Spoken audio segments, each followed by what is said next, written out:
Hello. Good afternoon, everybody. My name's David Candland. I'm the UI design lead over at Bungie. Before we get started, you guys have heard this like a million times, but please, turn off anything that's going to make any noise during the presentation. So, what do I do? I've been at Bungie for about 15 years now.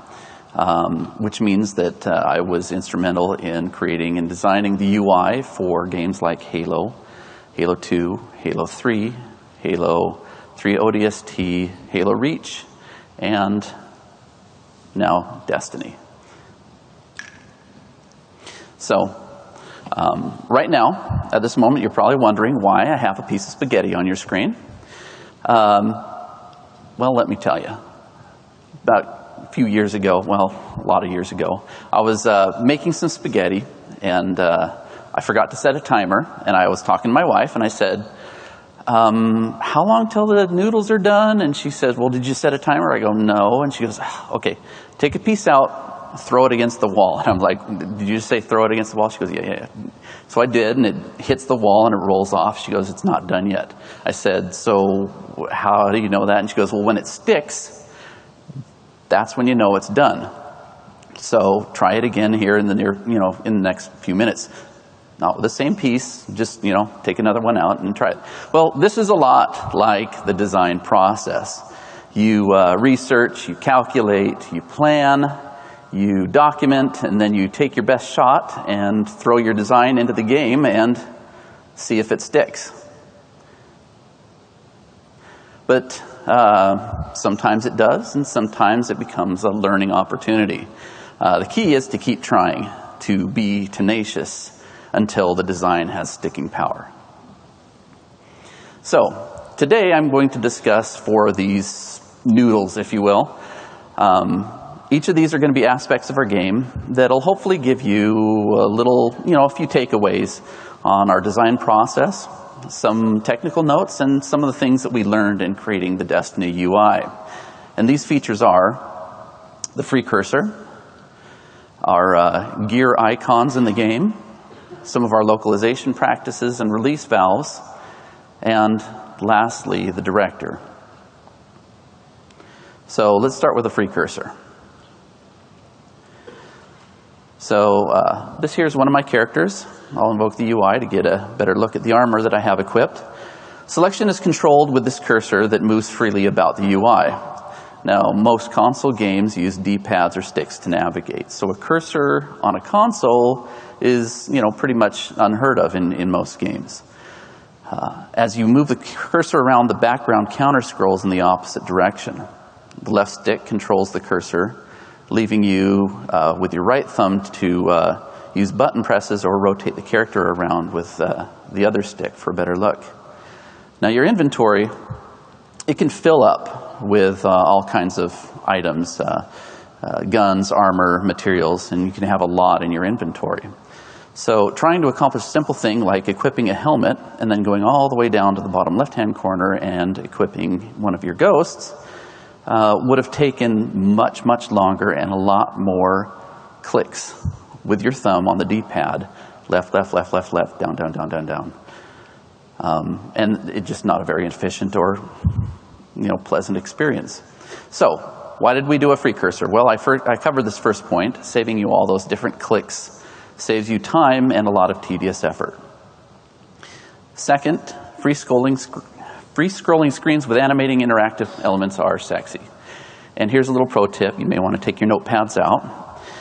But the best way to make somebody think that your UI is easy to use is to make it sexy, right? It becomes a little easier to overlook some of those little traits that kind of get on your nerves after a while. Also, free cursor screens work in both standard def and in widescreen aspect ratios. When we shipped Destiny, we shipped it on 4 platforms, PS3, 360, PS4, and the Xbox One. And so the 2 ones from last generation supported standard def, so we still had to support that. And when you do that, it can be a big time investment to change a lot of your layout. Well, in Destiny, when we've got a free cursor moving around, you can see that it gives us full freedom in 4.3 without altering our primary layout due to the background counter-scrolling the content around. And so if you move the cursor from one end of the screen all the way to the other, you'll always be able to have access to all that content without having to reauthor it. Anyway, the last reason why we went with a free cursor was that it enables interactive elements on your screen to not have to be grid aligned. D-pad navigation requires predictable linear alignment of interactive elements, which kind of limits the layouts that you can have. So in this example, this is a map, and a map is very organic. And if you were going to try and go from Skywatch over there on the far left all the way down to Moth Yards, which is, you know, directly diagonal from there, you'd have a 50-50 chance of saying, am I going to click right on the D-pad or click down on the D-pad and get it right? And so that becomes a frustrating experience if you're trying to navigate an organic layout and you're only getting it right 50% of the time. So we'd prototyped and we'd explored and thought about the design, and we came to the conclusion that we really wanted to move forward with this decision. So we talked to Jason Jones. He's our creative chief, and he agreed. But he gave me the following goals to work from. And you know, when you're talking about working on a game and getting direction from you know, your leads, that it's important to work from goals, because when you tell the designers exactly what you want it to do, then it kind of stifles creativity and exploration. So here were the goals that he gave me. He says, I want it to feel right. Now, auto aim time. He says, I want you to spend auto aim time on this. And I'm like, well, auto aim time, what are you talking about? And he goes, well, when this harkens way back to like Halo 1. When we were working on Halo 1, we'd moved from a PC platform to an exclusive Xbox platform for the initial release. And when we went and made that move to a console, you had to use your thumbs, these thumbsticks, to make it work. And to use your thumbs on a stubby little stick to aim without any assistance, it's really hard. So we spent weeks and weeks and weeks of time trying to figure out, you know, target magnetism, bullet spread, aim assist, and all these different values associated with all these ways of tweaking it to make aiming your gun feel really good on a console. So he wanted us to take that same amount of exploration and very similar exploration and apply it to this thing. The second stipulation, the goal that he gave us, was we had to embrace it completely. He says no scroll bars, no D-padding had to be required, or other modifier buttons, you know, no you know, using triggers to zoom in and out. It just had to be like aim and click, point and click, point and click. And you know, just we had to use it everywhere, not just when we felt that it was necessary, like in the map or something. The third goal, he said, is that counter-scrolling had to be required. We'd done a lot of early prototypes, and the examples where we actually counter-scrolled the background showed that it just felt best. Anytime we had static elements on the screen when your cursor was moving around, it just felt wrong. So, you know, counter-scrolling was required, and we had to figure out exactly how that worked. So, when you're counter-scrolling, the content of your screen moves all the way from one end of the screen to the other. The content of your screen essentially becomes a really big scroll bar that operates on two different axes. So as you can see, that even though the cursors are moving at the exact same rate, when you have more content on one screen and it's larger, it gives the illusion that your cursor is moving much faster than the other one because the background is scrolling so fast. So we had to kind of figure a few things out here. We had, you know, two big questions. The first one, when you have big variances in content size, do you vary the speed of the cursor, or do you vary the speed of the background scrolling? Question two, was how do you handle screens that are disproportionately long or disproportionately tall? Because this feeling that the cursor is changing speed with the speed of the content, if you had one that was exceptionally long or exceptionally tall, the cursor felt like it slowed way down when you switched in a different direction. So we, this is an After Effects prototype, and we put it into the engine to try and help us find the solutions to these questions. And when it all came down to it, the best solution was to make both a non-issue. What we did was we took and measured the screen that had the largest amount of real estate on it and said, well, that is our bar that we're going to hit for every single one of these, and every screen will be that size regardless of what content it is. Roughly about that size. All screens in our game are approximately the same size. So when you have a screen like this that has very little content on it, it all kind of gets squished in the middle, but it's still spread out over a widescreen view. And so there was some concern is like, well, when you have that large of a margin, if you move the cursor all the way to the left or the right, you could scroll the content completely off the screen. And once we got it in the game, we realized, well, maybe you do that once, and then you learn there's nothing there, and you never do it again. It's really not an issue. And so we said, all right, that's the way to go. So then our next big issue was, how do you select an item? Like I said, our thumbs are not super dexterous. You need some assistance to help you nail that cursor right on the button or the object that you're selecting. And so we looked at two main options for aim assistance. One is a gravity well that basically has the cursor kind of snap to the actual object, and the other was friction.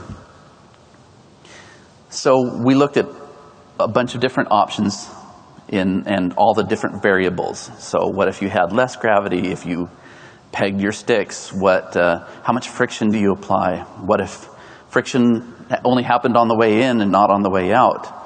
Well, with all these examples we started looking at, we immediately ruled out the gravity well. Having your cursor snap to a button may feel okay in a screen that doesn't have a whole lot of content in it, but when you have a really dense screen that has a lot of buttons, your cursor would behave extremely erratically. It would just like wobble all over the place. So friction felt good. So we asked our engineers for some global settings that allowed us to tweak the values and figure out exactly what felt once how it felt once we got into the game. When we applied too much friction, we found that people would actually circumvent all the content. Like they'd push the cursor out on the left and swirl around the whole edge of the screen and then come back and select something on the right. So we knew that was a little too much. But if we had too little, then people couldn't hit the targets that they were trying to do. So we tweaked the values and finally found the sweet spot. Now, there was some concern about some of the extreme cases, like this page right here, where you have a huge array of densely arranged icons. And then there's some where it's quite open. And so we asked for some screen overrides, per screen overrides, so that we could tweak down the friction and the speed and everything on these screens.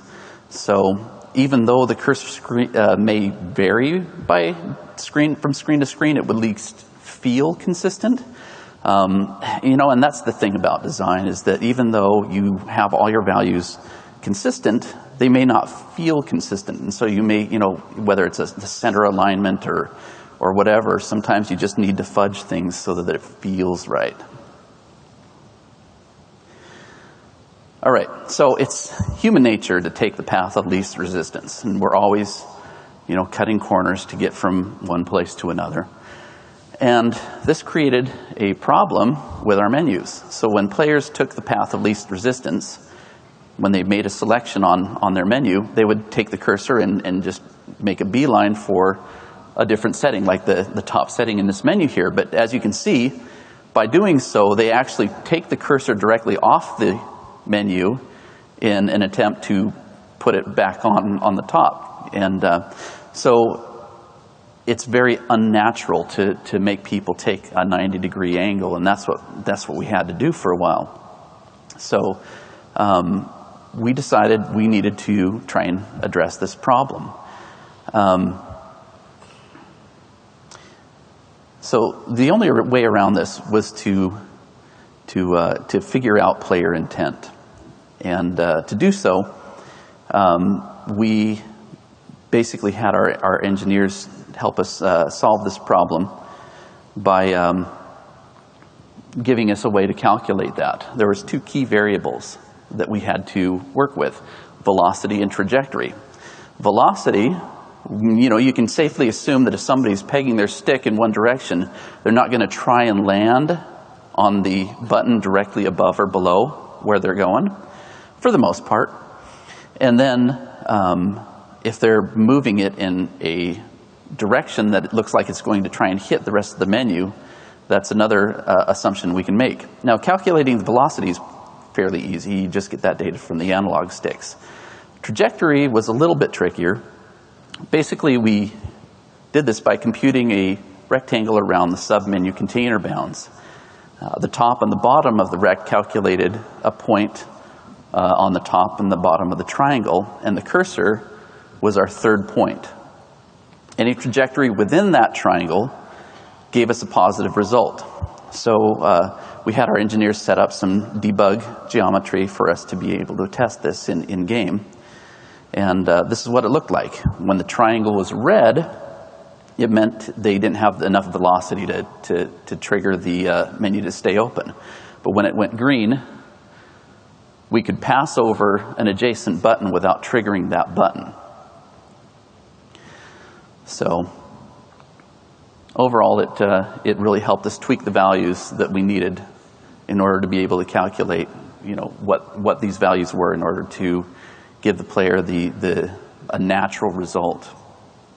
So the free cursor, it was a lot of work, and we spent weeks and weeks on this feature like we promised we would. In the end, we were very happy with the result, though we're always looking at ways that we can improve things and make it even better for users to use. All right.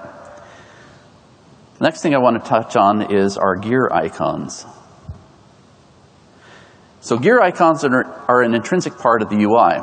These were the goals that we had to work with. Basically, we wanted to represent the item visually so that you know what you have at a glance. We wanted to make them tangible, collectible. When the player received these, we knew pretty soon that if we had a really large inventory that we couldn't load every single asset that the player had in his inventory all at once. So we had to represent them with icons. And when you get an icon instead of an actual model, like when you see it come up, it doesn't feel very good unless you can make it feel good. It's got to feel collectible, tangible, and exciting when you see it pop up. Players also had to be able to have a lot of these, so they couldn't be gigantic. They had to be fairly small, but large enough that they can recognize them. And lastly, we had to make thousands of these, and that presents kind of a big workflow. So, are there any UI designers in here? Raise your hand if you're a UI designer. Okay, quite a few of you. All right. So everyone else, here's something you should know. When a game is in early development and we have no real content to put in our UI, we make stuff up and we go to the internet and do a Google search and we plop in placeholders. And so with that caveat, please try not to read too much into these. If you're watching this later online and you start freeze framing and picking out that there's a sonic screwdriver in my inventory or a mission on Jupiter, it's likely you're just seeing something that the artist threw into Photoshop. So with that said, here's some early explorations of the player inventory. We wanted to keep the icons kind of isolated in a panel on the left-hand side of the screen so that we could see the player on the right-hand side, and then we could bring it up while the game was running. And then if you went to a vendor and we could see both our inventory and the vendor's inventory simultaneously, and that's pretty traditional in RPGs. And while this is better in some respects, we found that it just kind of covered up our ability to do any vendor performances as you interacted with them. It also filled up the screen with icons.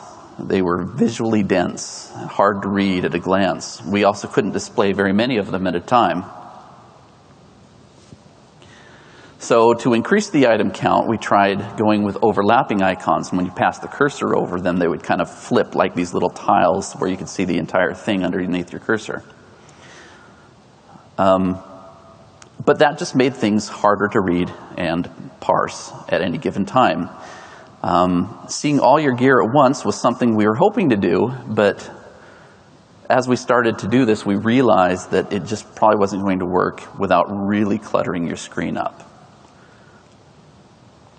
So we started looking at ways to nest the content, and representing each slot with your equipped item seemed to be a good conservation of space. Now, as we were exploring our inventory layout, we were also exploring our icon appearance. And at one point, we started looking at using a unique tritone palette for each of these item types. And while it looked a lot more cohesive and organized, the big downside was it wasn't very representative of each of these items. And at one point, we tried icons with no backgrounds at all, putting progress on the tooltip. It felt weird, though, to have items, like long items, like a sniper rifle, to get cropped. And it also had this effect of making these items feel less tangible and less collectible, which was one of our primary goals. So we kind of scrapped that idea. There was one point where we even experimented with icons that were longer for weapons that had a different, aspect ratio, so that we could show the entire silhouette of the weapon, but it caused too many layout problems as well as some technical problems as well. So by this point, we found that we could quickly indicate the contents of each bucket with some graphical representations to the side, those little black bars to the left and the right of our gear icons. And this felt a lot cleaner than adding numbers to indicate how many things were in your inventory, because then, the screen just filled up with numbers and it became kind of hard to parse the data that you needed to see. So we went with these bars at first. Also, if you look at the item background, you'll see this blue that doesn't stretch all the way across the entirety of the icon. These were our very first level up meters to show you your progress in completing the weapon. It was a great idea. We tried it, Photoshop only. We tried it and realized that, with some of these larger things like the rocket launcher, it obscured so much of that meter that it was really hard to tell how much progress you had on it. So, by 2013, we had things moving generally in the right direction. This is what it looked like at E3 2013. Some of you may have saw the demo. At this point, the investment team had introduced the concept of rarity. So that, hence the background colors that we have to symbolize things like, legendary gear, rare gear, exotic gear, and so forth. So during our time of exploration, we tried to figure out how we were going to author all of these icons, thousands of them. So in an attempt to reduce the artist's workload, the plan was to create representative icons for each archetype. So we would create the icon, we would add a tint to it, and a background color.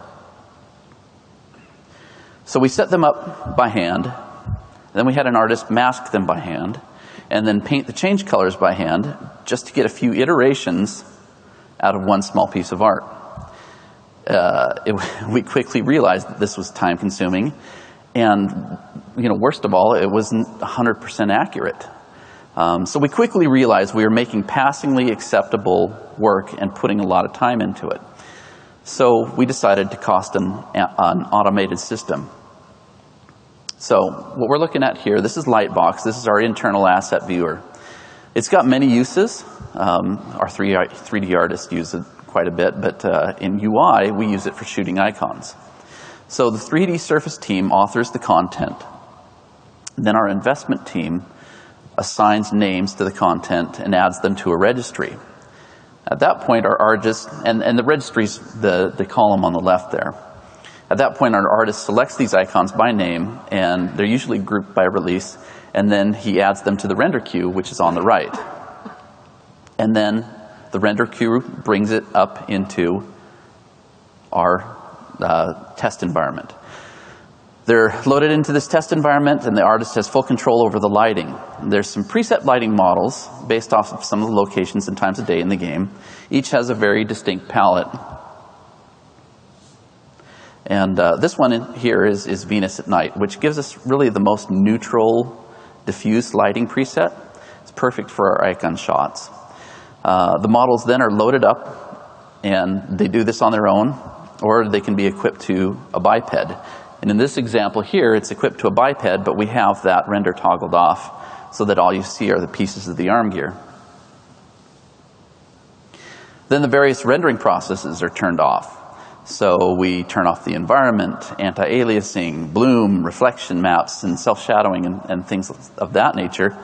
And then each class and armor type has a predefined camera and a pose that is loaded in, and then the snapshots are taken off in a quick succession. And these files are then reviewed by an artist and then brought into Photoshop, where the photos are post-processed with an automated script. And voila, the artist then reviews the shots. Sometimes, if the geometry is a little unusual, or if there's like a big protrusion or a bad tangent, the artist will go back and retake the shot or recrop it in Photoshop. Now we have much more accurate coloring. We aren't using change colors anymore. The representation of the uncommon to exotic items is much clearer. And you'll notice there's two of each icon, one for the 360 and the PS3, and then the larger ones for the current generation. Our source files, though, are maintained just in case we end up wanting to repurpose them, like show them large on the web or higher resolutions or something like that in the future. So, I love how well these are working. I really like the nice, clean arrangements of a uniform height and width. And unlike a lot of RPGs that use tinted approximations, we have the actual representations. There's probably even a few of you here in the audience that could probably rattle off the names of each of these items I have here on the screen. I know I could. All right, so optimizing localization. Let's talk localization. So density. I did a McFly there. Destiny translated is in EFIGs, which is English, French, Italian, German, Spanish, as well as Portuguese and Japanese. We've been refining the loc process over the years at Bungie. And here's a few things. Some of these things we're trying to do to streamline the process. Some of these are concepts that may be familiar to you, but there's probably a few practices in here that are unique to our studio. So one is adding a 40% buffer. What do you mean by 40% buffer? Well, it's just a common practice to leave about 40% in your text strings so that when you get a language that has a slightly larger version of a word, that you have room for it. You know, I'm not going to name any names, but there are some languages that tend to do this more than others. All right. Oftentimes our writers will ask us for character counts. And unless the font is a monospace font, it's really difficult to give them a character count because of the variation in letter widths. So each of these buttons has the same number of letters in them, 21 in case you were counting. But if you tell the writers that they can have up to 21 characters, they can potentially go over that allocated space depending on how many capital M's and W's and how few spaces, I's, and L's there are. So it's always best to give your writers a ballpark, leaning on the smaller side. So for this example, I would have said somewhere between 18 and 23 they've got to work with. So another thing that we have is debug commands that allow both writers, translators, and testers, and UI artists to be able to see how the interface looks in other languages on the screen. And this has been hugely beneficial. Early on, when we were authoring some of the Halo games, our tool set required us to have to set the new language and then reboot the game and then bring it back up again to preview it in another language, which made the process, a little monotonous. And so being able to change it on the fly has been just a huge benefit for us working on Destiny. String concatenation. So what is string concatenation? Well, it's not inherently wrong, but when done in the content setup by an UI artist, it can cause you to run into some problems. So this is a screenshot of one of our tooltips. And when you take variables, like right here, we've got one variable for the rarity, legendary, and another variable for the archetype, shotgun. And if the UI artist authors it in such a way where he takes string 1 for the rarity and string 2 for the archetype and authors them in that order, then that is the fixed order permanently for the game. So if you translate it, is there any Spanish-speaking people in the audience? Anybody speak Spanish? Yeah, a few of you.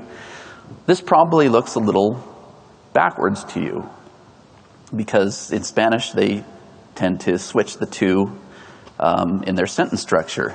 So if you're a Spanish-speaking person, it probably looks like a pointy-eared Muppet did the translation for us. So avoid the concatenation in content. So we have editors and testers on staff. When we were also back in the days when we were working on Halo, we'd ship our test strings off to translators and they would translate them and then they'd ship it back to us and then we'd plug it into the game and see how it looked. This greatly increased our iteration time and was more error prone for problems since they didn't have an actual build that they could look at when they were doing the translation. And so they just had no context. So having people on staff is huge. Another best practice is dev language. This is something we just started doing recently. So what is dev language? I said before that we ship in English, German, Spanish, Portuguese, Japanese, Italian. Dev language is a language that does not ship. Why do we use a dev language? Well, as I stated before, when UI artists are building pages, they need to plop in placeholder strings so that the page structure is filled out. And sometimes those strings are so straightforward that they make their way into the final game. But as I explained earlier, sometimes we just kind of pull some content out of our butt. So here's an inside joke, but when we were authoring one of our games, one of our UI artists thought it'd be pretty funny to change, when you change to your thumbstick movement from inverted, to regular or inverted, they changed the word inverted to perverted, and that was in the game for a long time, and we thought it was funny, and the whole time we were going, I sure hope we catch that, and so dev language, that would have been, in this world, dev language, which is, like I said, a language that doesn't ship. Dev strings, basically they get the idea across. And then if there's anything that we need to add, we can add some notes to the strings. And so when the English writers go through, they can check for terminology, to make sure that we're meeting all the right certification terminology, that we're grammatically correct, we've got commas and quotation marks in the right place and everything like that. So the dev language is safely secured behind the wall where nobody will ever see it. So another practice is picking the right font. Now many fonts, as any designer will tell you, you look around and you research the font that you want, right? and then you land on the font that you love. I gotta have this font, and you get it, and then your localization editors are like, hey, you know what, it's missing like several international characters. We can't make the translation. You can't use this font. You need something different. So you really, at that point, you have two options. You either, pay the company to edit the font and add the characters you need, or you got to go find something that you didn't want in the first place. Though that may be inevitable with some Asian fonts. What we're looking at here, though, is a font that is basically Destiny Dingbats. What we did is we found the font we wanted, and then at runtime we use a string parser that checks the font for all the characters. And if it doesn't find the character it's looking for, it'll go and look and see if Destiny Dingbats has it, and then parse it in where that missing character is. So you'll notice that we also have like our the weapons in here, so that like our crucible strings are nice and short, but it also has the button bitmaps in there as well. And there was a time when we used to render all our fonts into bitmaps first. I think this is still a pretty common practice. Render all your fonts into bitmaps first, and then you put the button glyphs in there as bitmaps as well. And but then when you do that, you got to maintain and use that font size everywhere. And if you want to make a new font size, you got to render them all out again and scale the buttons up and things like that. And it can be kind of a pain to maintain. So our fonts are true type fonts that are rendered at runtime, and that gives us infinitely more flexibility. So with the buttons, though, buttons are usually two colors. And so there's unfortunately no way to specify more than one color per character in a font. But we had a little clever solution. So for our own unique dingbats and buttons, the writers will specify some string hashes, and those refer to a tag where we use the markup and Unicode references to define the character and its color. And then for multicolored buttons, a single hash references a string that contains two characters, and each one is assigned a color. Of course, when you do that, normally this would produce two characters side by side. However, when we're authoring the dingbat font, the character that provides the secondary color is intentionally misaligned and has a width of 0, so that it lines up directly behind the character preceding it. So this tech allows us to specify font sizes, custom glyphs, and international characters at runtime without ever having to touch the original font. So, all things considered, no system is perfect. Writers go over the recommended space. Sometimes the layout doesn't allow for much flexibility. Here are some ways that we add flexibility into our localization process. Scale to fit is the first item. What I mean by that is we set up a field and give it plenty of space for the text to go in. However, if more is required, we allow it to scale up. And that value for that height is fed into a number that we can feed into the height of the rest of the data and scale the rest of the dialogue accordingly, so that it doesn't run over the edge of the UI there. Another way we use scale to fit is in the font itself. This is one of the great things about using true typefaces, is that we can render a different size at runtime. So here's an example of this in practice. We've got two shots here of some buttons in our settings menu. And as you can see from the bottom one, the phrase at the bottom there, where it says off in combat zones or non-combat zones. This was a feature we added later, so we didn't have the chance to author the button at a different size. We put the string in there, and so it was really tight. And so when it got translated into French, there just wasn't enough room, but we have this field that we are able to set in our tool that allows it to shrink and shrink and shrink until it does fit at runtime. So this is our internal tool that we have. It's called Bonobo. The middle panel is our preview area, and you can see it's got the text field is selected there in orange. In the upper right is our list of elements, and it's kind of stacked. It's much like the layers palette in Photoshop. And below that is the attributes of that string. And here in this example, we have scale to fit selected so that the text will fit regardless of how tight it is. So of course, we don't want it to infinitely shrink until it becomes illegible, because then that defeats the purpose. But when that does happen, we take even more drastic measures. And that is truncation. Truncation is another setting that we can add. Basically, if there's some content that you're displaying somewhere that players can find somewhere else, like whether it's a name of somebody that you can get a tooltip on and see their full name. In this example here, we've got these quest icons that allows the player to kind of get the gist of the quest, but if they click on it, they can see the full page and see the entire description. We can add an ellipsis.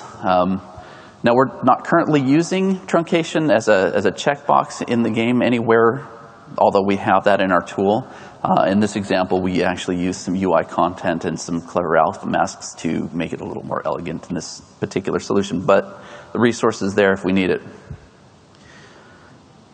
Lastly, when all else fails and the text simply won't fit and you absolutely must see it all, we've got scrolling text. There's a few cases of the game in our game where this was implemented. The feature came in really late, didn't have a whole lot of time to go back and retranslate, and there's some brand new locations, and it all came together at the last minute. What do you do? So this is, if you look at this field right here, it's really tight in English, and so if I change the language to Portuguese and then re-invoke it, you can see that the Portuguese string will actually start scrolling. And I'll admit it's not the most elegant thing that we've ever done, but sometimes when all else fails, you need a little large blunt object to make things fit. All right, let's talk about the directory. So the last feature I'm going to discuss today is the directory. It's the piece of UI that we prototyped for Destiny. It was the very first one back in 2010. And Jason gave us the following goals to work from. We had to create an always available, always populated list of starting points for adventure. We wanted to incentivize players to be activity omnivores. Basically, we want them to not, there's the people, I only play campaign, or I only play deathmatch, or whatever. We wanted to encourage people to try everything because their characters were fed and developed by playing everything. And we had to offer direction to inexperienced players so that they didn't go, playing the wrong things in order to make their character level up. So what we're looking at here is one of our it is our very first prototype that we built for Destiny. Before we had any locations or our story figured out, we put this together. It was all about the solar system, exploration. It was really pretty neat to look at and play with, but it had issues. There was just a little too much digging in and out, and everything was kind of equal. There was no what do I do next?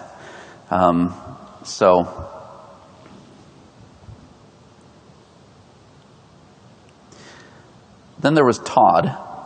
We had a lot of people coming from some of our older games that all they want to do is just shoot dudes in the face, and where do I find that? And we made it very buried, it was difficult to find. And so we had to think about Todd, the drunken frat boy, and how does he get to play what he wants? So we started iterating. We tried lots of ideas. Trying to design the UI while the rest of the game is being designed at the same time, plans change continuously, daily. So, anybody in game development knows that's just how it goes. We're hitting a moving target. Sometimes we create problems for ourselves by trying to solve for things that we didn't need to solve for, like including some of the gas giants or multiple destinations at each planet, only to find out later that those weren't even going to be problems for us. So trying not to get hung up on a lot of the little details was a bit of a challenge. Some designs didn't make it past the black and white motion comps, and then some made it all the way into the engine. But all in all, we had probably 8 or 9 major revisions with probably about 3 that we put into the game. We tried some with the roster in the director, and then we tried some where we actually got rid of the director as a whole,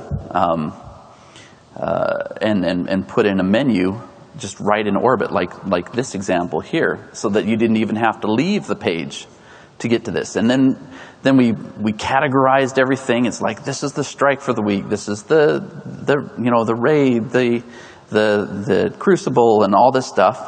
And here is where we landed.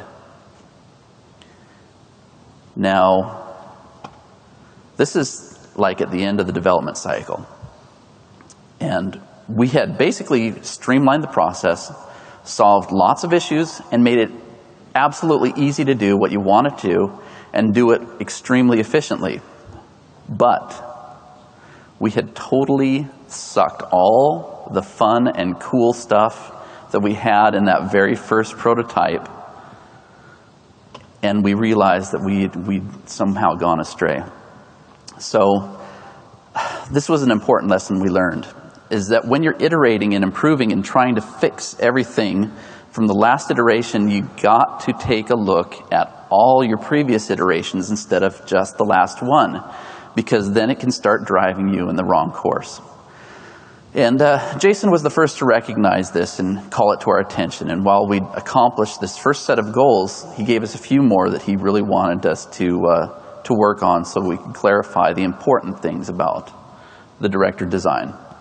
So he said it has to offer a sense of place, give people kind of this sense of wonder, this really cool environment. It also had to show you your past and your future so that you knew, like, oh, look, Venus is unlocked. I can go there soon, and you can see everything that you've done previously.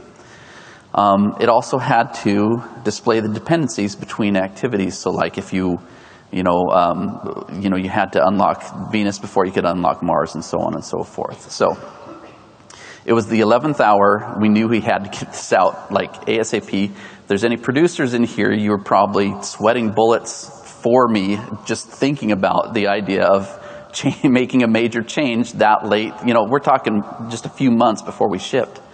So we built a working prototype as rapidly as possible. We pilfered a guy from our web team to build a rapid prototype using CSS, HTML, JavaScript. And, like I said, we were out of time. Our specs were mostly complete, and we just didn't have all the details figured out, but we just had to execute. So we started executing. It's not optimal, but we had to move. Anyway, this is where we landed. We were very happy with the result, loved the design and the solutions that we landed at. It has kind of this mixture of sci-fi and fantasy, this ancient cartography look and feel to it. So I've talked about our UI and shown you the stills and bits and pieces, but what I'd like to do is wrap things up by showing you a brief video tour that showcases the various aspects of our UI in action so you can see where we landed and which noodles ended up sticking to the wall.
Thank you.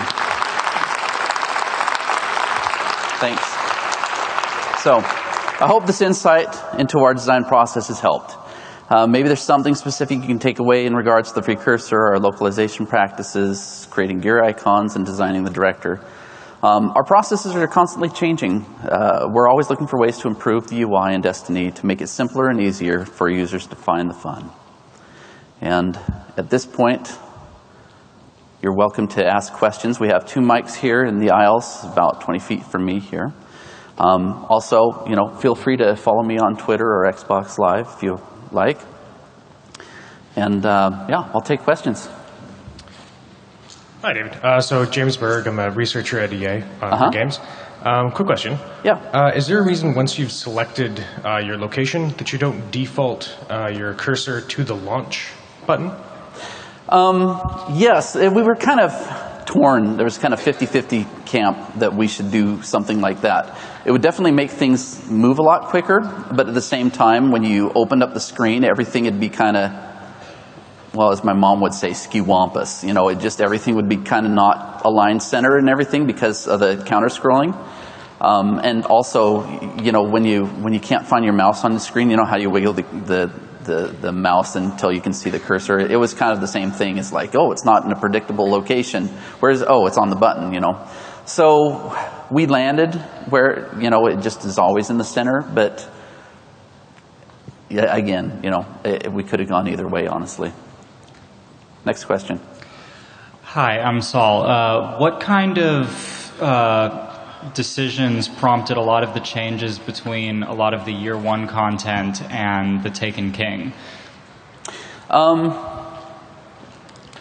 So I guess the decisions that prompted some of the changes were basically, some of them were thematic. Like if you look at the UI, in the Taken King, there's kind of like this black misty kind of appearance in the UI. It's not swirling mist, it's just kind of like this extra additional kind of ethereal kind of thing, and it was more of a thematic thing, for that. And then in other things, we just wanted to make things easier to use, like, oh, you can't you look at all your different reputations with vendors right now, and so we said, let's solve that, So we added the little fly down thing, and then eventually, like in Taken King, we wanted to kind of, some of the directives came from the design director of the expansion, which is like, hey, we want to see quests have their own page, and so we do that. And I know those examples are all like before the Taken King and everything, but those are some good examples of just things that we're doing to try and improve the experience for people. And hopefully we're doing that. Hopefully we're not taking any steps back, but that's kind of the intent, is just to keep improving.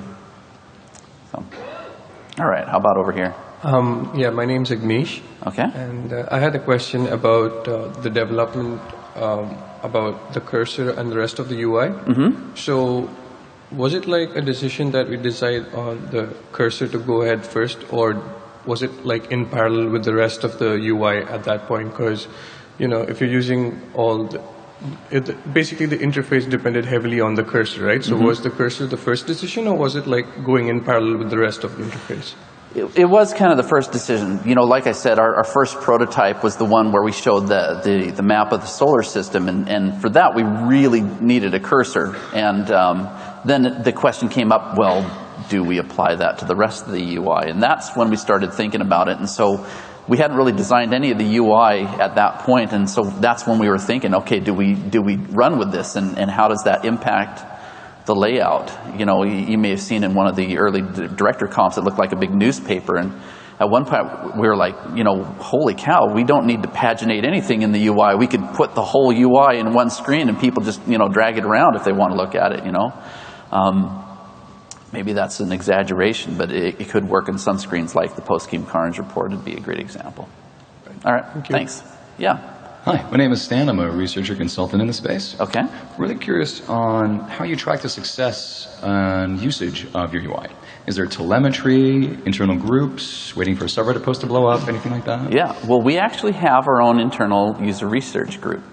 And we have a lot of data mining, and we can find out, when people have opened screens and when they've, just the usage that they have. We also, on the not so scientific side, we monitor a lot of the community, when they're griping about one thing or another. It's like, okay, this appears to be a big problem because a lot of people are complaining about it. And when we see a UI mock-up show up, where somebody says, this is how I would fix it, and we kind of realize, well, that's obviously a big problem if people are trying to design their own UI to, so we take a look at that, test the feasibility, whether or not we want to make that change or whatever. But we do have analytics. There's a great talk by blank in the name, John Hobson, thank you, at GDC. It's an earlier GDC, and he talks all about the data analytics that we got for our user research, heat maps, all that kind of stuff. So. And how quickly can you iterate on that? Is that more based on re-releases or big updates? Well, or is that more flexibility? So that's the trouble with working with a game that's live in people's homes right now and patching that, because anything that you do could totally screw something else up. And so it's not so much how easy it is for us to make the change. It's how big a load is it going to be on our test team to make sure that we didn't break anything. There's a great example where we actually made a change to when we added Rift into the game. Somehow we inadvertently got rid of the little flags that show up on your scoreboard in control. And we were like, oh shoot, we screwed something up, so we had to go back and patch it. But, we tend to save our changes for major releases so that the test team can make one major pass, and all the things that are affected kind of in a smaller kind of ecosystem. Cool. Thank you so much. Yeah. Over here. Thanks. Before you guys launched, how deep did you go into player testing for each iteration, and what kind of response did you get on the free cursor? Well, it kind of depends on the, we have this iteration process where we just kind of open things up. So the first, we start with an iteration, and we just look at it in, like, hey, I got this thing in the game, let's take a look, and we huddle around and take a look at it. And if we like what we see, then we open it up to like a team play test, and then eventually it makes its way into a major milestone play test that the whole studio plays and gives feedback on. We also have our user research team that brings in people to play those major play tests and get player feedback from there. And so it's kind of this process, like if it doesn't make it past the first huddle, it just doesn't make it into the game. But if we like it, then we add it to the next play test, the team play test, and then the major play test. And if it survives our feedback site, we have this website where people can leave feedback from the site, and they can leave it anonymously if they want, so it can get kind of nasty sometimes. But a lot of it's always very constructive and very helpful actually too. And so we'll check the feedback site, and if it seems to be getting a lot of thumbs up or a lot of thumbs down, then we tend to rethink our design. So thank you. Any other questions? Yeah? No? All right. Thank you all for coming.